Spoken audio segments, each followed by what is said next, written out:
Hello everyone, this is Gita. Welcome you all to my channel. আজকে ক্লাসে আমি তোমাদেরকে ন্যারেশন চেঞ্জ সম্পর্কে শেখাবো। আমার অনেক স্টুডেন্ট আমাকে কমেন্ট করে জানিয়েছেন যে ম্যাডাম প্লিজ আপনার ন্যারেশন চেঞ্জের উপর একটা ক্লাস করান, but for some personal reason I couldn't make any video on narration change.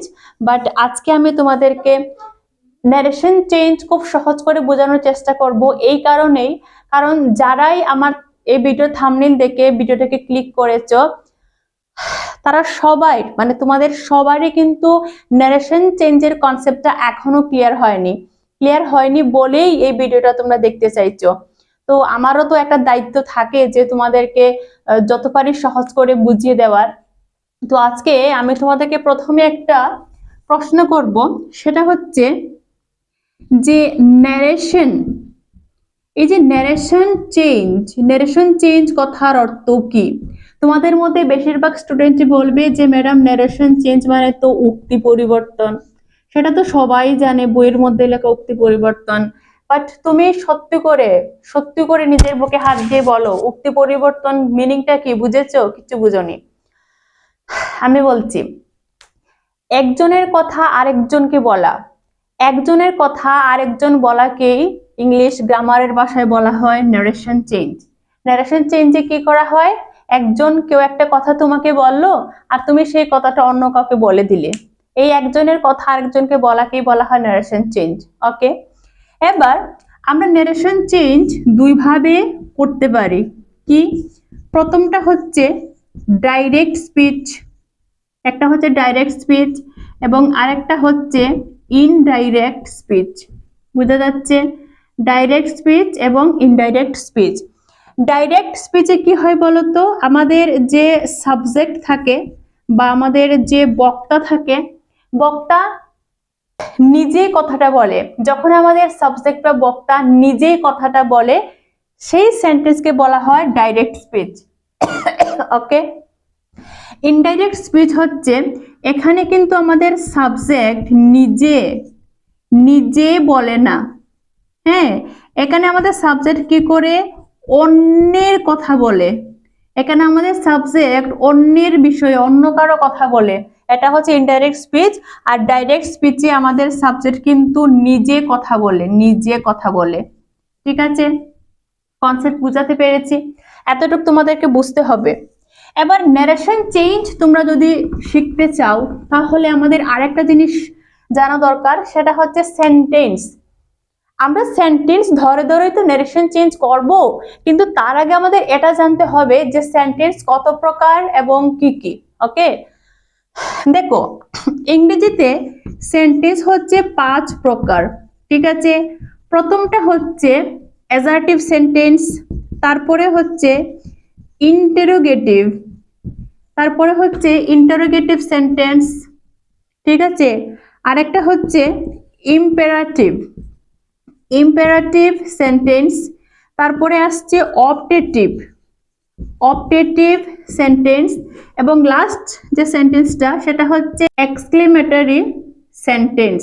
ওকে, তাহলে সেন্টেন্স কয় রকম? সেন্টেন্স 5 রকম: assertive sentence, interrogative, imperative, optative এবং exclamatory sentence.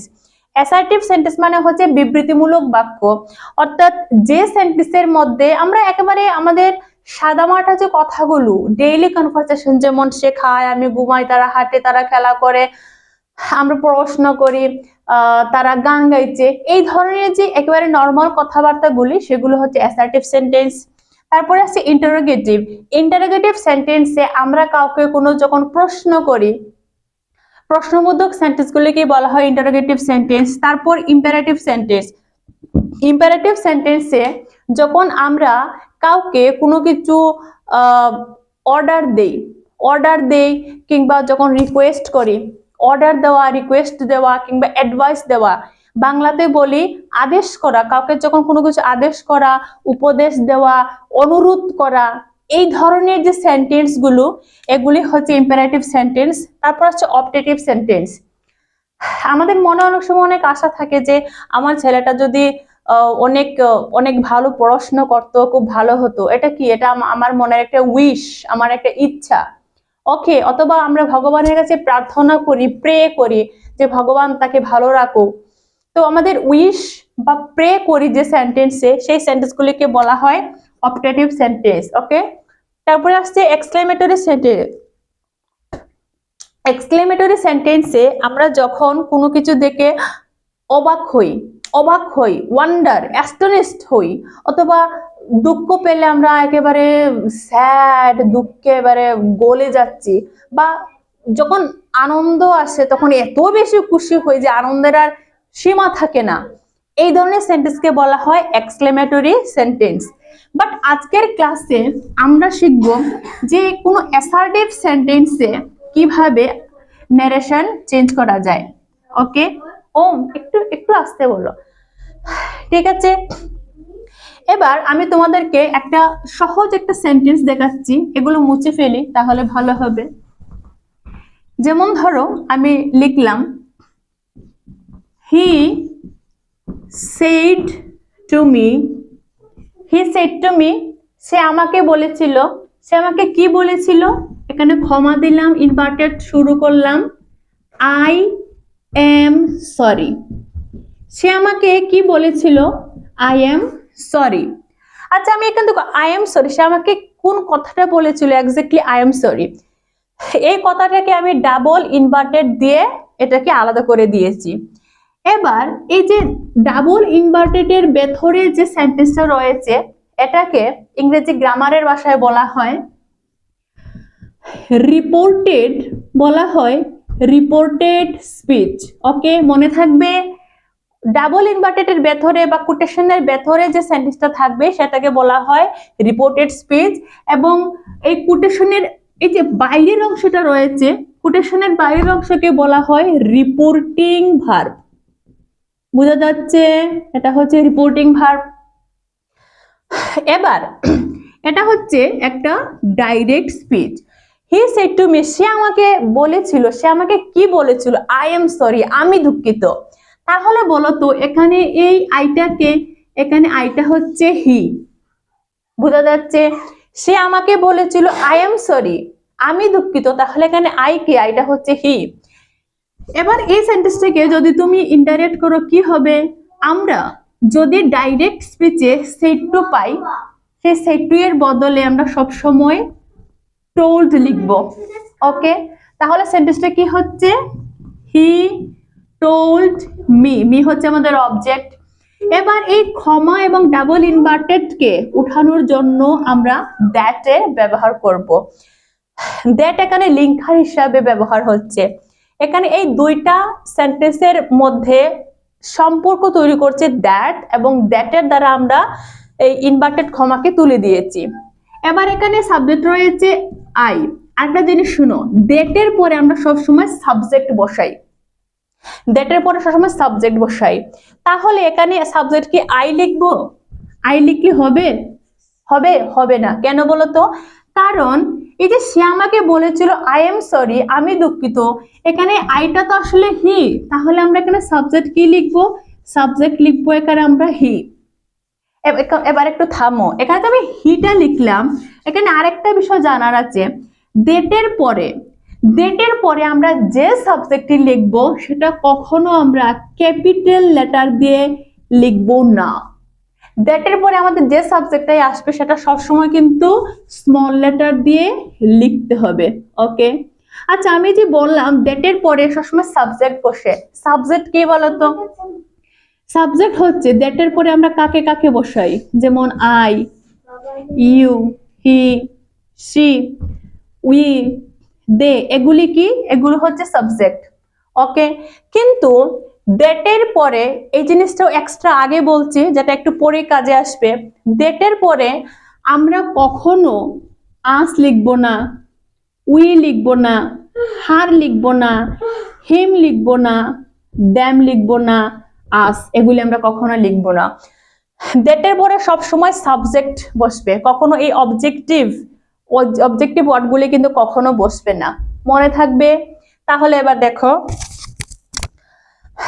He told me that he. এবার এখানে এম আছে, আমরা কি এখানে এম লিখবো, ইজ লিখবো? না। একটা জিনিস ভালোভাবে মন দিয়ে শোনো, যদি ডাইরেক্ট স্পিচে আমাদের রিপোর্টিং ভার্ব যদি পাস্ট টেন্সে হয়, এখানে সেড কি? Past tense.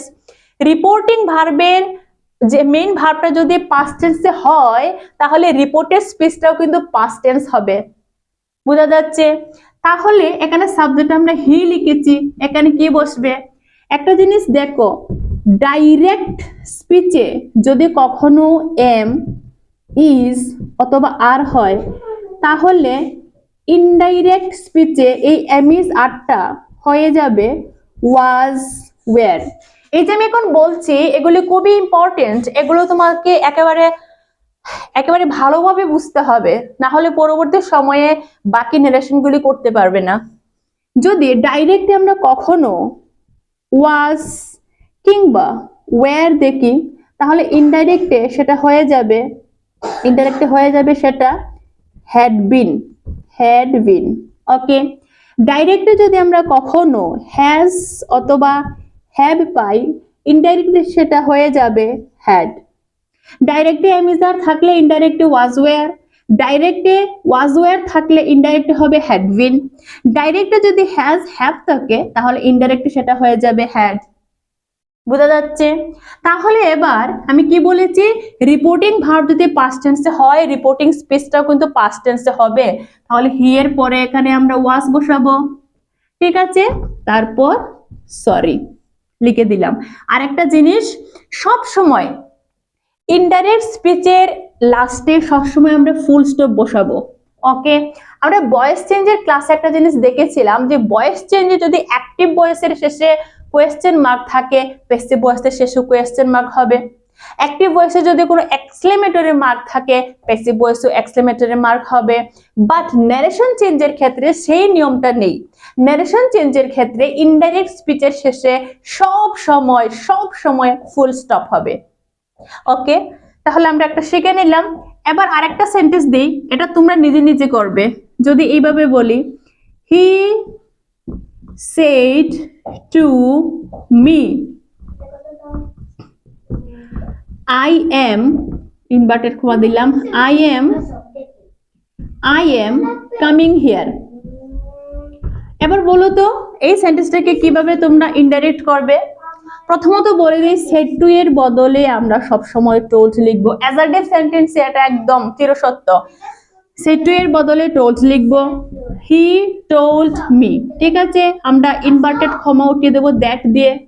ওকে, এবার এখানে আই আছে, এই আইটা কি হবে তোমরা আগের সেন্টেন্সের সঙ্গে মিলিয়ে নাও। হি সেড টু মি, সে আমাকে বলেছে আই এম কামিং হিয়ার, আমি এখানে আসছি। তাহলে আইটা আসলে হি, আমি লিখে নিলাম হি।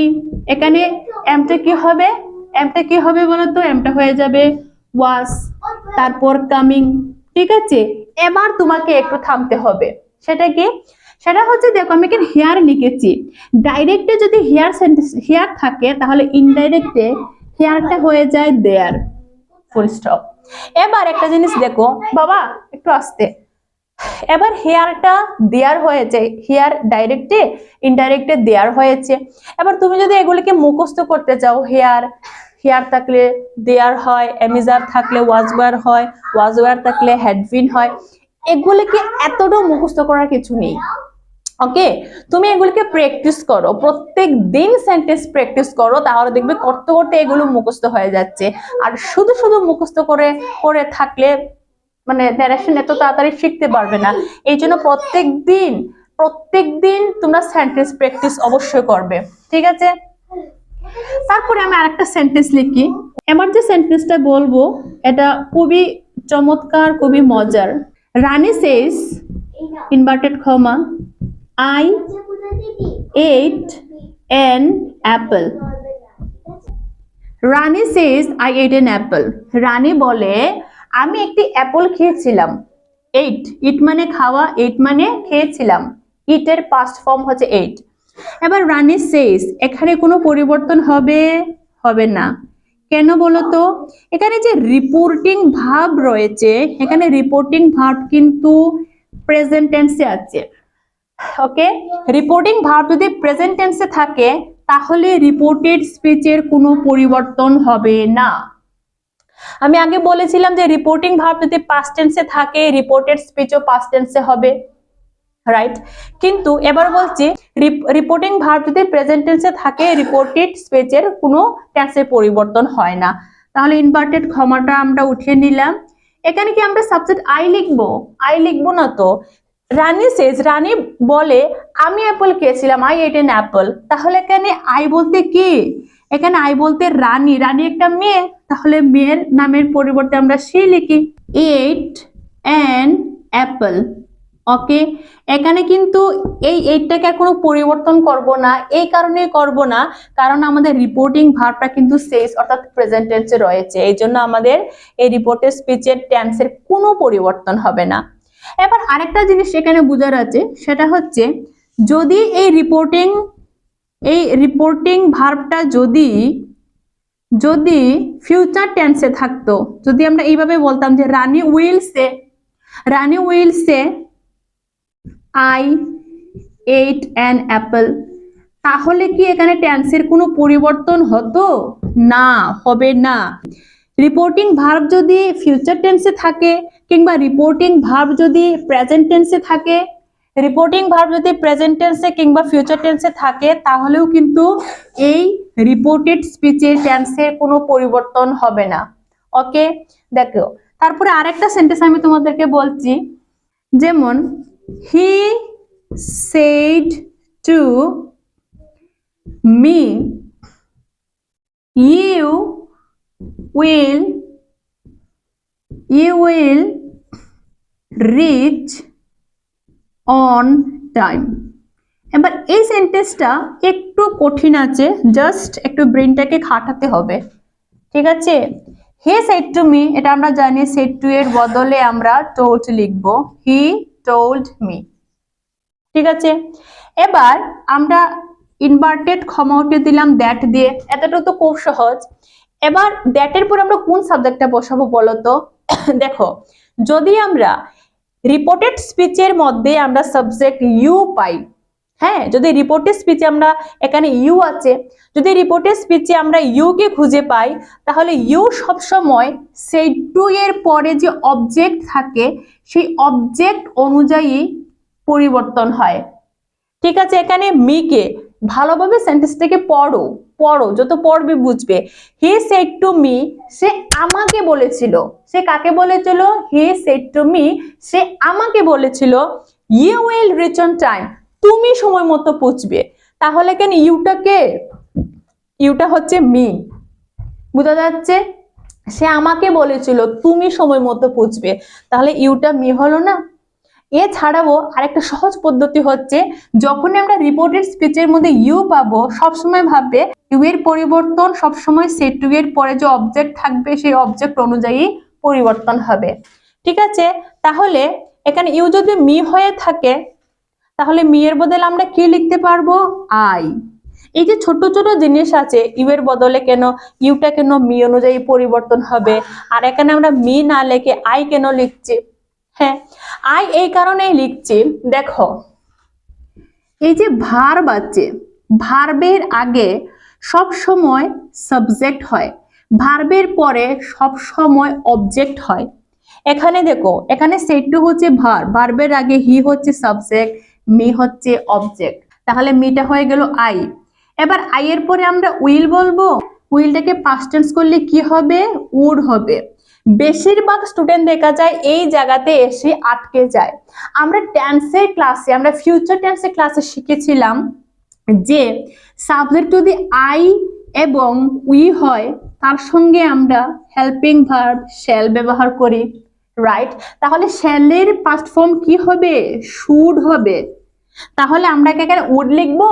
উড লিখবো না, যেহেতু আমরা সাবজেক্ট আই বসিয়েছি তাই আই এর পরে আমরা কিন্তু শুড বলবো, I should rich on time.